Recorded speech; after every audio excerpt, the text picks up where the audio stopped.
aí, gente, beleza? Na aula de hoje a gente vai falar sobre isomeria óptica. Então, a isomeria óptica ela está associada ao comportamento de uma substância submetida a um feixe de luz polarizada, tá? Como assim luz polarizada? O que é isso? A luz polarizada é um conjunto de ondas eletromagnéticas que vibram ao longo de um único plano. Mas como que a gente consegue essa luz polarizada? Passando a luz natural por um plano de polarização. O que é a luz natural? A luz natural, gente, ela vai ter infinitos planos de vibração. A luz polarizada, ela vai ter apenas um plano de vibração, tá? Então, a isomeria óptica, ela está diretamente associada, então, a esse plano de polarização, a essa luz polarizada, tá? Algumas substâncias, elas têm a propriedade de desviar esse plano de vibração da luz polarizada, tá? E essas substâncias que têm essa característica, que elas conseguem, então, desviar a luz polarizada, a gente diz que elas são opticamente ativas, tá? O desvio, como é apenas um plano, o desvio ele vai ocorrer em dois sentidos, tá? Ele vai ocorrer para a direita ou para a esquerda, tá? Quando a substância desvia a luz polarizada para a direita, nós chamamos de isômero destrógiro, tá? Quando a luz polarizada, quando ela passa pela substância e ela é desviada para a esquerda, nós chamamos de isômero levógiro. Então nós temos o isômero destrógiro, que é quando a luz é polarizada para a direita, nós usamos um D. E nós temos o isômero levógiro, que é representado pela letra L. Então, ó, destrógiro para a direita, tá? A gente usa o D aí. E levógiro para a esquerda, a gente usa o L. É só você lembrar aí, destro, lembra de destro. Quem é destro escreve com a mão direita. Então, destrógiro, a luz polarizada é desviada para a direita. Levógiro, a luz polarizada é desviada para a esquerda, tá bom?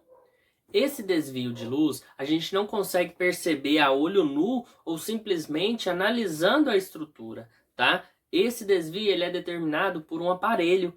Esse aparelho a gente chama de polarímetro, tá? Você emite um feixe de luz polarizado na substância e analisa se ele vai ser desviado para a esquerda, se ele vai ser desviado para a direita, ou se ele te mostra o ângulo de desvio, ele te mostra tudo. Então, a gente não vai se preocupar em ficar, eu quero saber se é levógiro ou destrógiro, como que eu vou saber isso? Então, isso vai ter que ser dado para você. Você não precisa saber, pelo jeito da estrutura é levógiro. Não, isso só é determinado pelo polarímetro. É impossível você olhar para a estrutura, analisar a estrutura e descobrir se a estrutura é de um composto levógiro ou destrógiro, tá?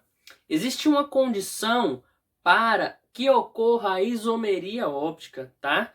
A condição é a seguinte, ela precisa ser formada por moléculas assimétricas. Mas como assim moléculas assimétricas? Primeiro a gente tem que entender o que é simetria.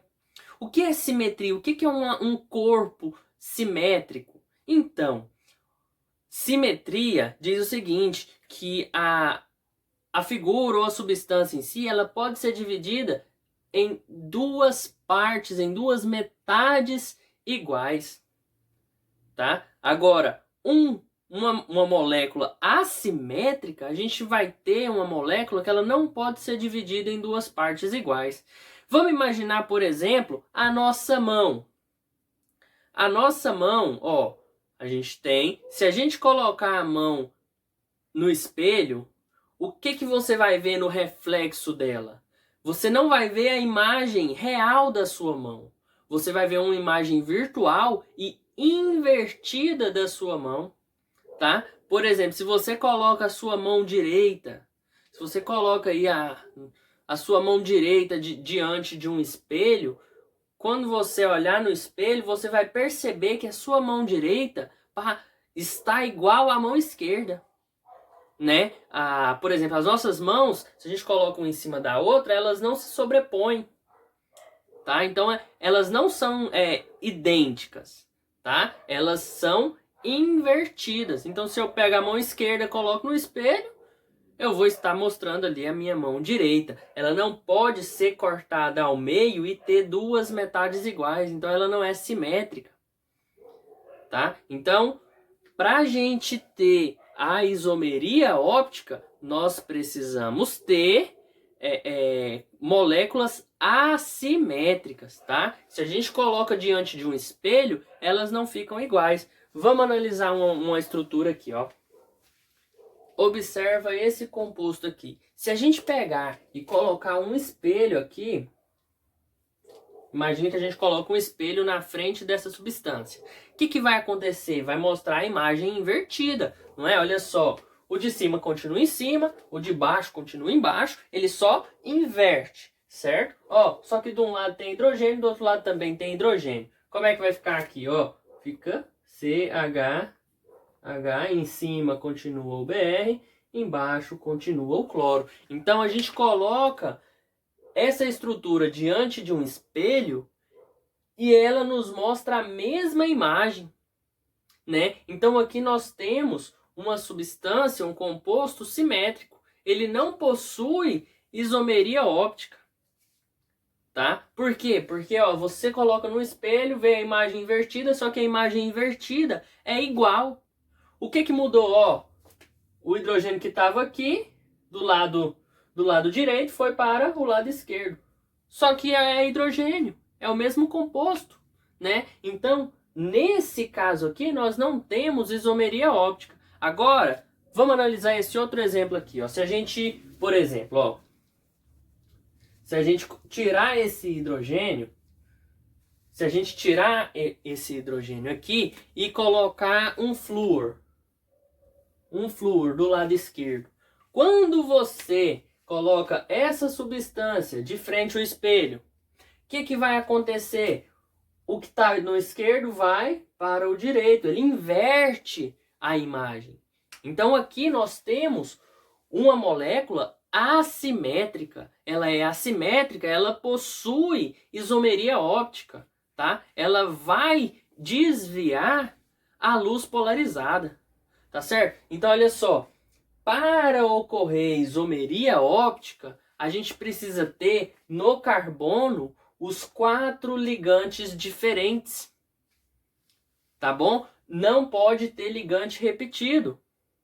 Porque senão não é um carbono assimétrico. Tá bom? Então, pessoal, olha só. Nós temos aqui carbono assimétrico, que também é chamado de carbono quiral. O que é isso? Carbono assimétrico ou carbono quiral é um carbono que possui os 4 ligantes diferentes. Ele não pode ter ligantes iguais, tá? Porque senão não ocorre a isomeria geométrica. Então, para que tenha isomeria geométrica, precisamos ter pelo menos um carbono quiral ou carbono assimétrico na estrutura. Olha só, o carbono quiral, ele é representado por com tinta invisível. Ele é representado com um asterístico, tá bom? Então ele é representado com um asterístico, tá? Vamos representar ele aqui também. E como a gente entende, a gente percebe que um carbono é quiral olhando os seus ligantes. Se os 4 ligantes são diferentes, ele é um carbono quiral. Agora vamos analisar aqui, ó, o ligante A, B, C e D. O que vai acontecer se nós colocarmos um espelho de frente dessa estrutura? Olha só, o ligante de cima e o de baixo é o D, e o de baixo continua em cima e embaixo. Mas o que ocorre com os ligantes do lado aqui vai inverter, tá? O espelho não inverte as formas com que a gente vê. A imagem do espelho não é imagem invertida. Então, vai inverter. Olha só, o C vem para cá e o B vem para esse outro lado aqui. Era bom ter tinta, né? Mas enfim, o C vai para o lado esquerdo e o B vai para o lado direito. Olha só, da mesma forma, temos aqui, ó, invertido. Pega a substância, a molécula, coloca na frente do espelho e ele vai inverter a molécula, tá? Então, carbono quiral é isso. Agora, se os dois ligantes da lateral fossem iguais, isso iria acontecer? Não.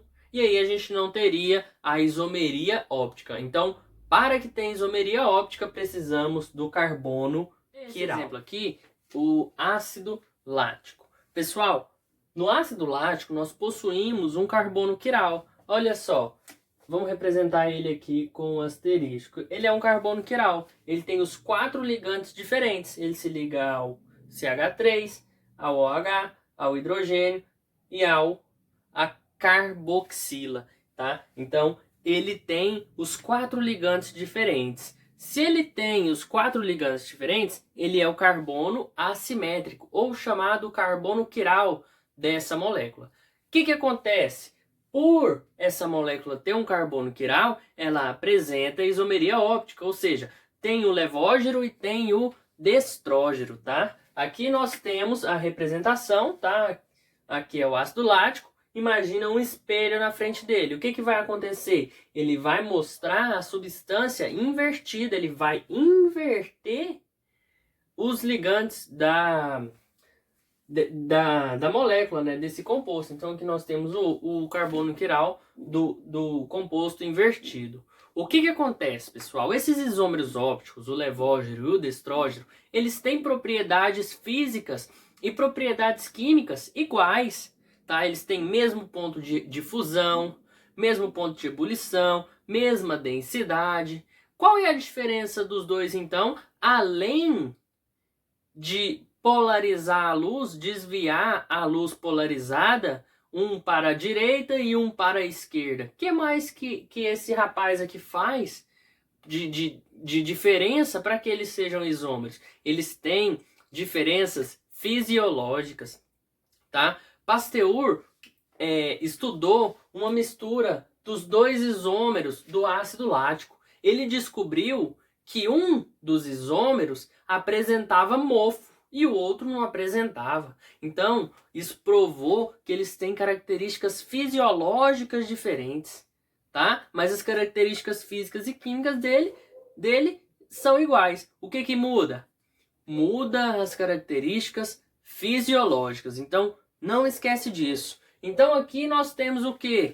O ácido lático destrógero e o ácido lático levógero. Eu sei qual é qual? Não. Qual a única forma da gente poder descobrir, para a gente poder encontrar qual é o destrógero e qual é o levógero? Então, somente usando um polarizador. Tá? Coloca um polarizador e aí a gente vai conseguir identificar qual é o isômero destrógero e qual é o isômero levógero, tá? A respeito do ângulo de ligação. O isômero destrógero, o ângulo de ligação dele, a gente representa positivo. O isômero levógero, o ângulo de desvio, na verdade eu falei ligação, o ângulo de desvio do levógero será negativo. Eles vão ter o mesmo valor numérico, mas a diferença é que um vai ser positivo, o outro vai ser negativo. O que polarizou, o que desviou para a direita, positivo. O que desviou para a esquerda, negativo. O ângulo de desvio do ácido lático é de 2,6, tá? O ácido lático destrógero é mais 2,6 graus. O ácido lático levógero é menos 2,6 graus.